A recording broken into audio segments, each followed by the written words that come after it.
అన్నదాత అన్నదాత మీ అన్నదాత చెమటోడ్చి ఆహారాన్నందించే రైతన్నా అనునిత్యం నీ కండదండగా నిలిచే నేస్తం ఎవరన్నా అన్నదాత అన్నదాత మీ అన్నదాత.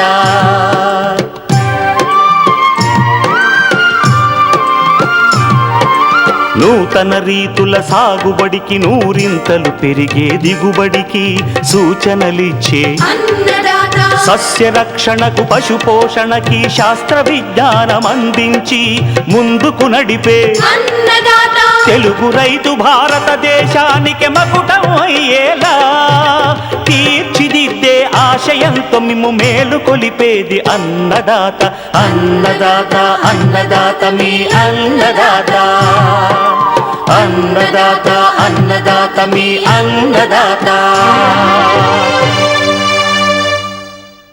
అన్నదాత ప్రేక్షకులకు నమస్కారం.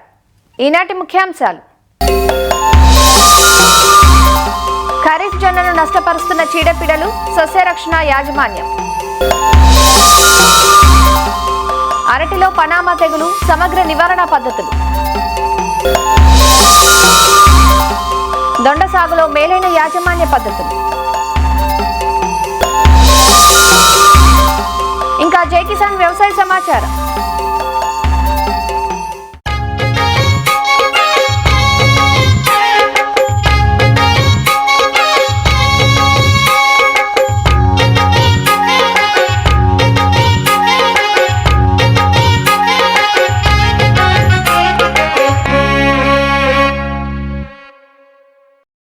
ఖరీఫ్లో వర్షాధారంగా పండే పంటల్లో జొన్న ఒకటి. జొన్నలో అధిక దిగుబడినిచ్చే రకాలు అందుబాటులోకి రావటం, మార్కెట్ ధర ఆశాజనకంగా ఉండటంతో రైతులు ఈ పంట సాగుకు మొగ్గు చూపుతున్నారు. తెలంగాణలో ప్రధానంగా ఉమ్మడి ఆదిలాబాద్, మహబూబ్ నగర్, మెదక్, రంగారెడ్డి జిల్లాల్లో ఎక్కువగా జొన్న సాగు చేస్తున్నారు. జూన్, జూలై మాసాలలో విత్తుకున్న జొన్న ప్రస్తుతం పెరుగుదల దశలో ఉంది. పంట 30 రోజుల దశ నుంచి కోత వరకు వివిధ రకాల చీడపీడలు ఆశించి దిగుబడులను హరించి వేస్తుంటాయి. ముఖ్యంగా ఖరీఫ్లో జొన్నకు మొవ్వు తొలుచు ఈగ, కాండం తొలుచు పురుగు, కంకినల్లి, గింజబూజు తెగులు సమస్య ఎక్కువగా ఉంటుంది. పైరుపై వీటి ఉధృతి కనబడగానే సమయానుకూలంగా సస్యరక్షణ పద్ధతులు పాటించాలంటూ వివరాలు తెలియజేస్తున్నారు ప్రొఫెసర్ జయశంకర్, తెలంగాణ రాష్ట్ర వ్యవసాయ విశ్వవిద్యాలయం, నాగర్ కర్నూలు జిల్లా పాలెం ప్రాంతీయ వ్యవసాయ పరిశోధనా స్థానం శాస్త్రవేత్త డాక్టర్ ఓ శైల. ప్రస్తుతము తెలంగాణ రాష్ట్రంలో జొన్న పంట 30 నుంచి 45 రోజుల దశలో ఉంది.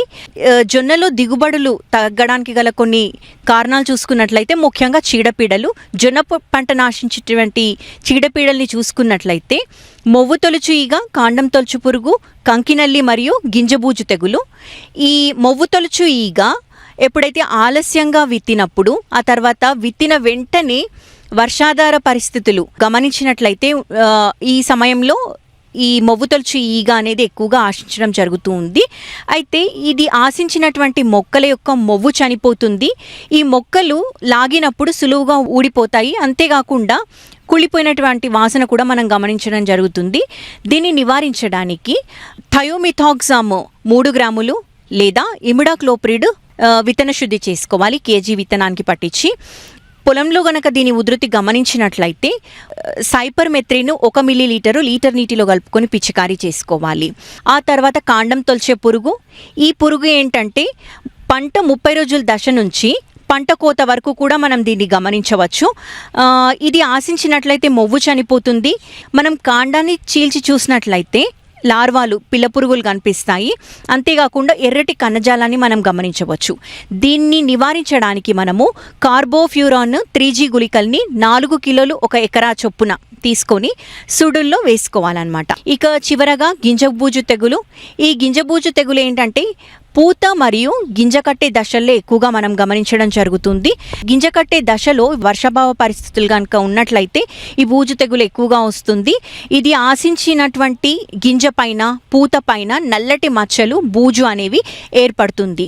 దీన్ని మనము నివారించడానికి ప్రాపికోనజోలు 1 మిల్లీలీటరు లీటర్ నీటిలో కలుపుకొని పిచికారీ చేసుకున్నట్లయితే మనము సమర్థవంతంగా ఈ గింజపూజు తెగుల్ని నివారించవచ్చు. ఈ రసాయనాలు ఏవైతే ఉన్నాయో అవన్నీ తగిన సమయంలో సిఫారసు మేరకు మనము ఉపయోగించినట్లయితే జొన్న పంటను ఆశించేటువంటి చీడపీడల నుంచి పంటను రక్షించుకోవడమే కాకుండా మంచి దిగుబడులను సాధించవచ్చు.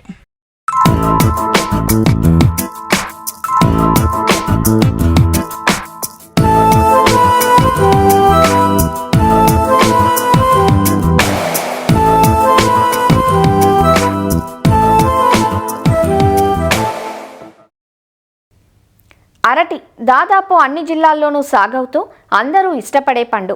అరటి సాగు విస్తీర్ణంలోనూ సాగులోనూ భారతదేశం 2వ స్థానాన్ని ఆక్రమించింది. తెలుగు రాష్ట్రాల్లో దాదాపు అన్ని జిల్లాల్లోనూ అరటి సాగవుతున్నప్పటికీ తూర్పుగోదావరి, పశ్చిమ గోదావరి, కడప, గుంటూరు, కర్నూలు, విజయనగరం, రంగారెడ్డి జిల్లాల్లో అధిక విస్తీర్ణంలో సాగవుతుంది అరటి పంట. అరటికి విపత్తుగా పరిణమించిన పనామా తెగులును మన దేశంలో మొదటిసారిగా పశ్చిమ బంగాల్లో గుర్తించారు. పనామా తెగులుకు పూర్తిగా లొంగిపోయే అమృతపాణి రకంలోనైతే ఈ తెగులును అరికట్టడం కష్టతరంగా మారుతోంది. దాదాపు 15 ఏళ్లుగా రైతులు ఈ రకాన్ని సాగు చేసేందుకు వెనుకంజ వేస్తున్నారు. అసలు పనామా తెగులును గుర్తించడం ఎలా, ఎలాంటి సమగ్ర పద్ధతులతో దీన్ని అరికట్టవచ్చు అన్న వివరాలను డాక్టర్ వైఎస్ఆర్ ఉద్యాన విశ్వవిద్యాలయం కొవ్వూరు ఉద్యాన పరిశోధనా స్థానం శాస్త్రవేత్త డాక్టర్ ఏ స్నేహలత నుంచి తెలుసుకుందాం. ఈ పనామా తెగులు ప్రాచీన కాలం నుంచి అంటే 1950-60 సంవత్సరాల నుంచి కూడా బనానా రైతులందరినీ ఇబ్బంది పెడుతూ ఉంది. ఈ తెగులు అనేది ఫిజేరియం ఆక్సిస్పోరం ఫార్మాస్పీషిస్ క్యూబెన్స్ అనే శిలీంధ్రం వలన అరటి మొక్కను ఆశిస్తూ ఉంటుంది. ఈ శిలీంధ్రం ముఖ్యంగా నేల ద్వారా ఒక ప్రాంతం నుంచి ఒక ప్రాంతంకి మూవ్ అవ్వటం జరుగుతుంది. అలా ఈ శిలీంధ్రం మొక్కను ఆశించినప్పుడు మనకి లక్షణాలు ఎలా ఉంటాయంటే, ముందుగా కింద వరుస ఆకులు అనేవి పసుపు బారి ఎండిపోవటం జరుగుతుంది. తర్వాత కాండం మీద నిలువుగా పగుళ్ళు అనేవి ఏర్పడతాయి. వీటితో పాటు మధ్య ఆకులు తొడిమ వద్ద ఇరిగిపోయి కాండం చుట్టూ వేలాడుతూ కనిపిస్తూ ఉంటాయి. ఇక చివరికి వచ్చేటప్పటికి తర్వాత వచ్చే ఆకులన్నీ పరిమాణం తగ్గిపోవటంతో పాటు ఆకుల సంఖ్య కూడా తగ్గిపోవటంతో పాటు మొక్క అనేది చనిపోవటం జరుగుతుంది. ఇలా చనిపోయిన మొక్కని మనం దుంప తీసి అడ్డంగా చెక్కినప్పుడు ఏంటంటే ఆ దుంపలో నల్లటి వలయంలాగా కనిపిస్తూ ఉంటుంది. వాస్కులర్ బండింగ్ అంటాము, నాలిక కలజాలం. ఇదంతా కూడా నల్లగా మారిపోయి కనిపిస్తూ ఉంటుంది. దుంప అనేది గట్టిగా ఉంటుంది కానీ నల్లని వలయం అనేది మనం గమనించవచ్చు. దీంతో పాటు కాండాన్ని మనం సగం వరకు చీల్చి చూసినట్టయితే కనుక పింకిష్గా ఈ శిలీంధ్రాన్ని మనం గమనించవచ్చు. ఈ లక్షణాలు చూసుకున్నట్టయితే కనుక అది పనామా తెగులుగా రైతులు గమనించుకోవాలి. ఇంకొకటి దుంపకుళ్ళు తెగులు కూడా ఉందండి. దాని లక్షణాలు కూడా కొంచెం ఇలానే ఉంటాయి కానీ అక్కడ మనకి మెత్తబడిపోవటం, దాంతోపాటు కుళ్ళిన వాసన కూడా వస్తుంది. అలా కాకుండా మొక్క గట్టిగా ఉండి కాండం మీద పగళ్ళు, తొడిమ వద్ద ఇరిగి ఏలాడటం, దుంప మీద నల్లటి వలయం ఉండి పసుపు బారడం, ఇలాంటి లక్షణాలు గమనించుకున్నట్టయితే కనుక అది పనామా తెగులుగా రైతులు గమనించుకోవాలి. ఈ తెగులు ముఖ్యంగా రస్తాలికి చెందిన అమృతపాణి వెరైటీ అస్సలు తట్టుకోలేదు. దీంతోపాటు నెల్లూరు అమృతపాణి రకాన్ని సాగు చేస్తూ ఉంటారు కదా, అది కూడా ఈ తెగుల్ని తట్టుకోలేదండి. అమృతపాణితో పాటు బెంగాల్ అమృతపాణి కూడా రైతులు ఇప్పుడు సాగు చేస్తూ ఉన్నారు. ఈ రకం కొంచెం వరకు తట్టుకుంటుందండి, బాగానే ఉంటుంది. ఈ శిలీంధ్రం అనేది నేలలో స్థిర నివాసం ఏర్పరచుకుని ఈ ససెప్టబుల్ వెరైటీ తట్టుకోలేని రకం ఉన్నప్పుడు వేళ్ళ ద్వారా లోపలికి ప్రవేశించి దుంపలోకి తర్వాత కాండంలోకి ప్రవేశించి మొక్క చనిపోవడానికి ఆస్కారం అవుతుంది. కాబట్టి దీని నివారణకు రైతులు ముందుగా గమనించుకోవాల్సింది ఏంటంటే, మీ పొలంలో కనుక ఈ తెగులు శిలీంధ్రం ఇప్పటి వరకు లేనట్టయితే కనుక పిలకల్ని తెచ్చుకునేటట్టయితే కనుక తెగులు లేని ప్రాంతం నుంచి వెళ్ళి చూసుకుని అక్కడ తెగులు లేదు అనుకున్న తర్వాత మాత్రమే మీరు పిలకల్ని తెచ్చుకోవాలి. టిష్యూ కల్చర్ ద్వారా ఈ తెగులు కలిగించే శిలీంధ్రం ఆశించదు కాబట్టి టిష్యూ కల్చర్ మొక్కల్ని ఎంచుకోవటం అనేది మంచి పద్ధతి. తర్వాత పిలకల్ని తెచ్చుకున్న తర్వాత పైన కొంచెం చెక్కి వేసి దానిని బ్లైటాక్స్ 5 గ్రామ్ పర్ లీటర్ కలుపుకుని దాంట్లో విత్తన శుద్ధి చేసుకుని ఆ తర్వాత మనం పొలంలో నాటుకోవాలి. తర్వాత తెగులు లక్షణాలు కనుక గమనించుకున్నట్టయితే రసాయనిక మందులు అంతగా పనిచేయవండి. కొంచెం వరకు కార్బండాజిమ్ మందు పనిచేస్తూ ఉంటుంది. అంటే తెగులు తీవ్రత తక్కువగా ఉన్నప్పుడు ఈ కార్బండాజిమ్ మందుని మనం 2 గ్రాములు 1 లీటర్ నీటిలో కలుపుకుని 2 నుంచి 7వ నెల వరకు ఈ కార్బండాజిమ్ మందును నెలకొకసారి మనం మొక్క మొదల్లో పోసుకున్నట్టయితే కనుక ఈ తెగులు యొక్క తీవ్రతని మనం తగ్గించుకోవచ్చు. తర్వాత వచ్చే సీజన్లో రైతులు తప్పనిసరిగా రెసిస్టెంట్ వెరైటీకి వెళ్ళాలండి. అదే అమృతపాణి కానీ లేదు నెల్లూరు అమృతపాణి రకాన్ని ఎంచుకోకూడదు. ఇలా సమగ్రంగా మనం యాజమాన్య పద్ధతులు చేపట్టినట్టయితే కనుక ఈ పనామా తెగుల్ని మనం నివారించుకోవచ్చు.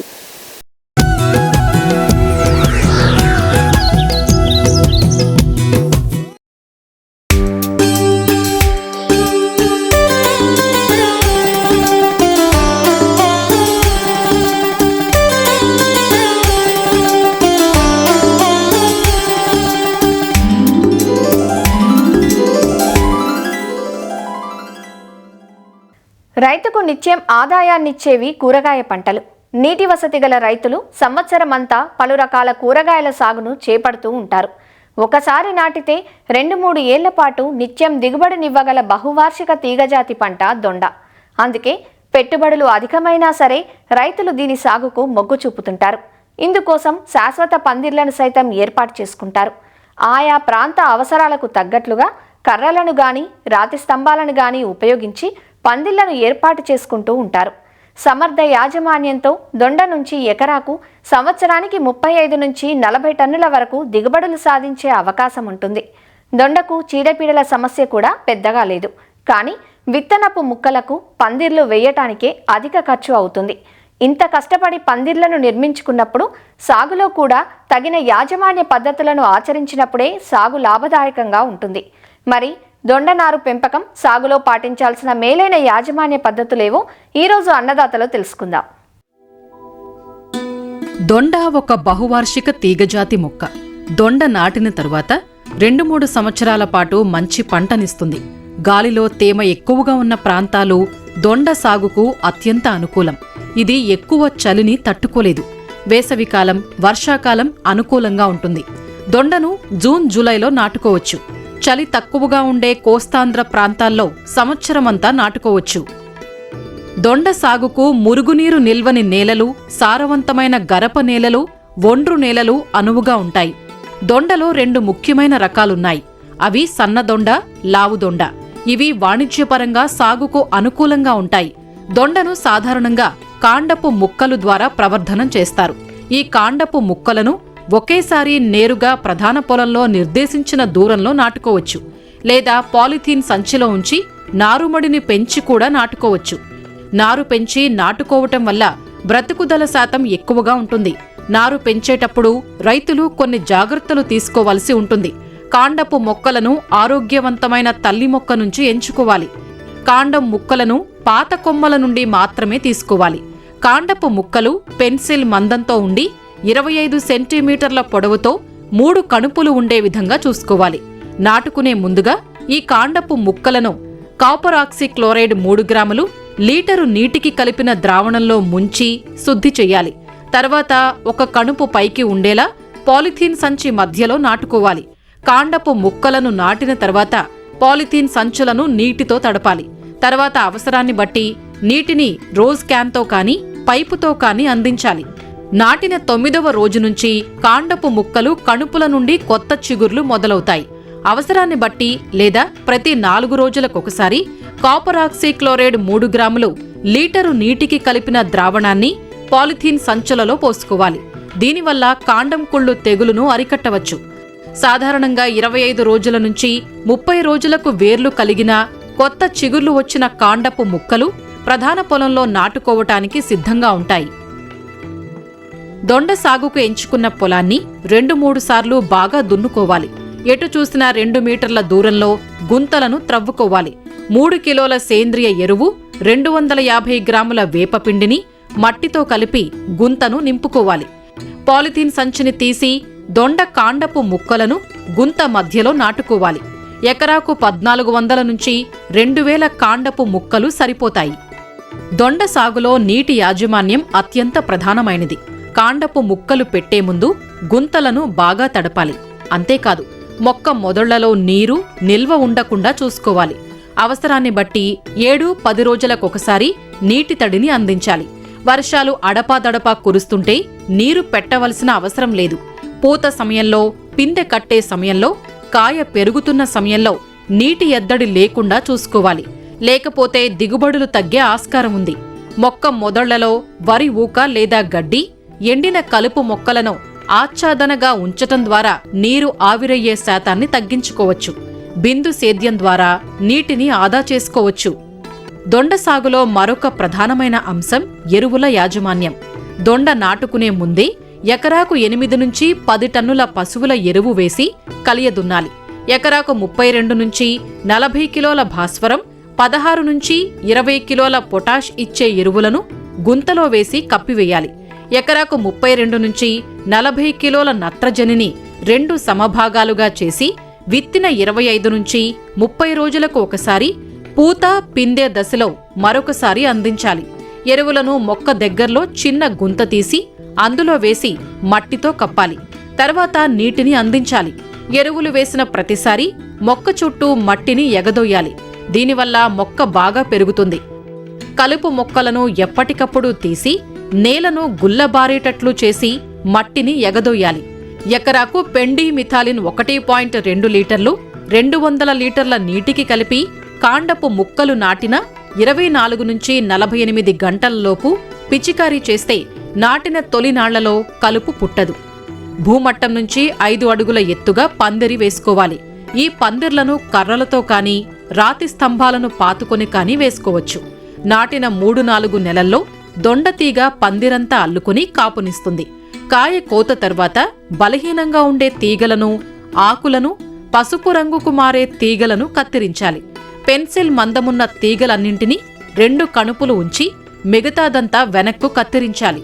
పాదు చుట్టూ ఉన్న మట్టిని త్రవ్వి కనీసం 1 వారం వరకు ఎండబారిన పడేటట్లు చెయ్యాలి. తరువాత సిఫారసు చేసిన ఎరువులను వేసి మొదళ్లకు మట్టిని ఎగదోసి నీటిని అందించాలి. వరుసల మధ్య ఉన్న ఖాళీ స్థలంలో బొబ్బర్లు, తోటకూర లాంటివి వేసుకుని అదనపు ఆదాయాన్ని పొందే వీలుంది.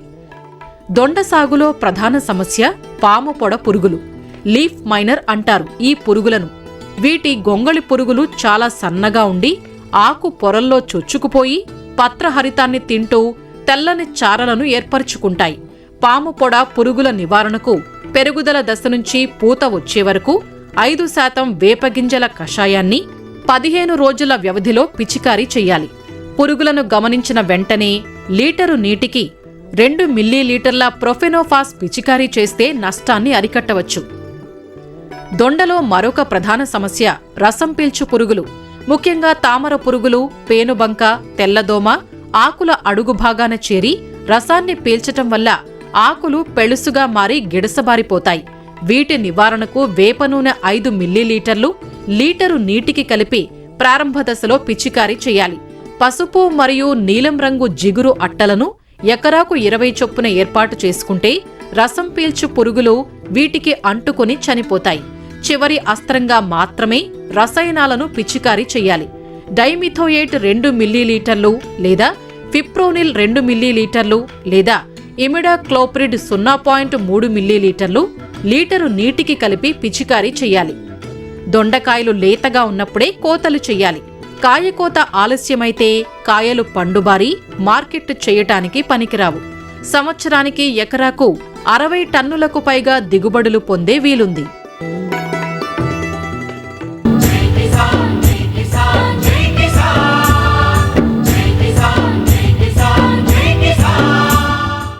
వ్యవసాయ సమాచారం ఇప్పుడు జై కిసాన్లో చూద్దాం. వరి సాగులో పెరుగుతున్న కూలీల కొరత, ప్రతికూల పరిస్థితులతో రైతులు నేరుగా విత్తే విధానాలను ఆచరిస్తున్నారు. తమ వీలును బట్టి వెదజల్లడం లేదా యంత్రాలను ఉపయోగించి వరుసల్లో విత్తుకోవడం చేస్తున్నారు. ఆంధ్రప్రదేశ్లోని విజయనగరం జిల్లాలో గత ఏడాది నుంచి రైతులు వరిని నేరుగా విత్తుకుంటున్నారు. డ్రమ్ సీడర్, సీడ్ డ్రిల్, నాటు యంత్రాల ద్వారా వరి సాగు చేస్తున్నారు. ఏరువాక కేంద్రం శాస్త్రవేత్తల సూచనలతో ఈ విధానాలను అవలంబిస్తున్నామని సాధారణ నాటు వేసే పద్ధతి కంటే వెదవరి విధానం సులభతరంగా ఉందని రైతులు చెబుతున్నారు. ఏరువాక కేంద్రం గారు ప్రోత్సాహంతో డ్రమ్ సీడర్ వేస్తున్నాం సార్. 4 ఎకరాలు ఒకే రోజులో 4 కూలీలతో అయిపోతుంది సార్. ఇది అదే కానీ మనం నారు పోసి చేయడం వల్ల లేబర్ కూడా మాకు బాగా టైట్, ఎక్కువ ఖర్చు అయిపోతుంది. దానికి దీనికి 10,000 వరకు మనకి వేరియేషన్ కనిపిస్తుంది సార్ ఖర్చు. 1975 నుంచి మేము కల్టివేషన్ చేస్తున్నాం అండి. నేనంతా ఎక్కువ ప్యాడీ సీడ్కే ఇచ్చేవాడినండి. ఆ రోజుల్లోనే ఆడమనిషికి ₹1 కూలి ఇచ్చేవాడినండి, మగవాళ్ళకి 4.5 కూలి ఇచ్చేవాడినండి. అప్పుడు కూడా ₹70 అలాగే బస్తా ఉండేది, 75 కేజీలను. ఇప్పుడు లేబర్ కాస్ట్ చూస్తే మొత్తం మీద ఒక 400 టైమ్స్ పెరిగిందండి. ప్యాడీ ఇది చూస్తే ప్రైస్ 20 టైమ్స్ కూడా పెరగలేదు సార్. లేబర్ కొలత మీద వెదకు వచ్చేసామండి. దానికి తోడు అది ఇంకో ప్లస్ ఏంటంటే ఇన్ టైంలో అప్పుడు వర్షాలు పడట్లేదు. ఆకులు పోసామనుకోండి, దానికి నీరు కట్టుకోవడం మళ్ళీ చేసుకోవడం, ఇన్ టైంలో దమ్మ అవ్వకపోతే ఇంచుమించు 90 రోజులు 80 రోజులు ఆకులు ముదిరిపోతున్నాయి. ఆ ముదిరిపోవడాన్ని ఎదలకు వచ్చేసామన్నమాట. ఎదలకు వచ్చేయడం వల్ల ఏంటంటే మాకు లేబర్ మిగులుతుంది. ఒక 2-3 క్వింటాలు తగ్గినా మాకు మదుపు తగ్గుతుంది. ఉడుపు ఆగుతీతకై ₹7,000 అయిపోయేదండి ఖర్చు. ఆ ఖర్చుని తగ్గించుకోవడం కోసమనే ఈ ఎదకొచ్చామండి. తర్వాత సకాలంలో వర్షాలు పడేవి కాదు, వర్షం ఉంటే కానీ దమ్ము అవ్వదు. ఆ తర్వాత దాని గురించి అలా చూసి ఇంతలో ఆకులు చచ్చిపోయి మళ్ళీ ఆ సంవత్సరం ఖాళీగా ఉండవలసి వచ్చేది. అదే ఎద అయితే కొంత నీరు ఉన్నా నీరు ఉండపోయినా ఈ ఎద తట్టుకొని వెళ్ళగలుగుతుంది. దిగుబడి ఒక ఎంతో కొంత తగ్గుతుందండి, దాని మీద తగ్గుతుంది. కానీ తగ్గినా మాకు పెద్ద ఇబ్బంది ఏమి లేదు. ప్రస్తుత ఖరీఫ్ సీజన్కు గాను ఏరువాక కేంద్రం జిల్లా వ్యాప్తంగా ప్రదర్శన క్షేత్రాలను ఎంపిక చేసి సంబంధిత రైతులకు పలు విధాలుగా ప్రోత్సాహకాలు అందించిందని, ఇందులో భాగంగా వరి సాగును లాభసాటిగా మార్చే క్రమంలో యంత్రాల వినియోగం పెంచడంతో పాటు పెట్టుబడులను సైతం తగ్గించే చర్యలు చేపడుతున్నామంటూ ఏరువాక కేంద్రం శాస్త్రవేత్తలు చెబుతున్నారు. మన విజయనగరం జిల్లాలో దాదాపు 90,000 హెక్టార్లలో అంటే 2,35,000 ఎకరాల వరకు కూడా వరిని పండించడం జరుగుతుంది. అయితే ఈ మధ్య కాలంలో చాలా వరకు నేరుగా విత్తే పద్ధతికి చాలామంది రైతులు మరలడం జరుగుతుంది. ఒకటి ఏంటంటే నేరుగా పొడి ఎద పద్ధతిలో విత్తుకోవడం, రెండవది ఏంటంటే డ్రమ్ సీడర్ పద్ధతిలో నేరుగా విత్తుకోవడం. తొలకరి వర్షాలు ప్రత్యేకంగా ఏంటంటే ఎద జల్లుకునేటటువంటి రైతులకి అనుకూలంగా ఉంటాయి. గత సంవత్సరం వరకు చూసుకుంటే ఈ 90,000 హెక్టార్లో దాదాపు 10,000 హెక్టార్లు అంటే 25,000 ఎకరాల వరకు కూడా విజయనగరం జిల్లాలో ఎద పద్ధతిలో సాగు అనేది జరిగేది. ఈ సంవత్సరం చాలా ఎక్కువగా పెరుగుతున్నట్టు మనం గమనించడం జరుగుతుంది. మనం పొడి ఎదలో మనం చేసుకున్నప్పుడు ఏంటంటే పొడి ఒక 2-3 దుక్కులు వేసుకొని నేలను తయారు చేసుకొని మన సీడ్రిల్తో సహాయంతో కానీ ఎద పెట్టుకోవడం కానీ, అదేవిధంగా వర్షాలు బాగా అనుకూలించి దమ్ముకు సరిపడే నీరు ఉన్నప్పుడు దమ్ము చేసుకుని డ్రమ్ సీడర్తో లాగేటటువంటి పద్ధతి 4 కూలీలు ఒక రోజుకి దాదాపు 4 నుంచి 5 ఎకరాల వరకు కూడా ఉడుపు ఉడిచే ఈ యొక్క డ్రమ్ సీడర్తో ఎదపెట్టేటటువంటి పరిస్థితి ఉంది. అదే నారు వేసి నారు పెంచి దమ్ము పెట్టి నాట్లు వేసేదానికి దాదాపు ఒక ఎకరానికి 15 మంది వరకు కూడా కూలీలు అవసరపడతారు. ఎకరాకి కేవలం ఒక 800తో మనం ఈ యొక్క ఎదపెట్టుకోవడం జరుగుతుంది. కేవలం ఉడుపు ఉండడానికి 3,500 నుంచి 4,000 రూపాయలు. అదే విత్తనం చూసుకుంటే మనం నారు వేసి నారు పెంచి విత్తనం ఉడిచేదానికి ఒక ఎకరాకు 30 కిలోల వరకు కూడా విత్తనం వేయడం జరుగుతుంది. ఈ డ్రమ్ సీడర్తో వేసుకుంటే కేవలం 10 కేజీల విత్తనంతో మనం పూర్తిగా ఒక ఎకరాన్ని విత్తుకోవడం జరుగుతుంది. ఈ డ్రమ్ సీడర్తో ఎదపెట్టుకోవడం వలన రకాన్ని బట్టి దాదాపు 5 నుంచి వారం రోజుల వరకు కూడా ముందే మనకి కోతకు రావడం జరుగుతుంది. మొదటి దశ నుంచి చివరి దశ వరకు కూడా కలుపుని యాజమాన్యం చేసుకోవడానికి సరైన కలుపు మందులు ఉన్నాయి కాబట్టి కలుపును కూడా తక్కువ ఖర్చుతో యాజమాన్యం చేసుకునేటటువంటి పరిస్థితి ఉంది. కాబట్టి రైతులు ఈ మధ్య కాలంలో ఈ యొక్క డ్రమ్ సీడర్తో వరిని విత్తుకోవడానికి మనకు రైతులు మొగ్గు చూపించి విస్తీర్ణం అనేది పెరగడం జరుగుతుంది. జిల్లాలో వ్యవసాయ శాఖ ఏరువాక కేంద్రాలు రైతులకు వరి సాగులో మేలైన రకాలను అందిస్తూ మెరుగైన సాగు విధానాలను పరిచయం చేస్తున్నారు. రానున్న రోజుల్లో వరిలో నేరుగా విత్తే విధానాలను మరింత విస్తరించే యోచనలో ఉన్నట్లు అధికారులు చెబుతున్నారు. మరిన్ని విభిన్నాంశాలతో రేపటి అన్నదాతలో మళ్ళీ కలుసుకుందాం. నమస్కారం. అన్నదాతలు తమ సందేహాలు సమస్యలను 1800-425-4085 టోల్ ఫ్రీ నెంబర్లో ఉదయం 10 గంటల నుంచి 11 గంటల మధ్య పని దినాలలో సంప్రదించగలరు.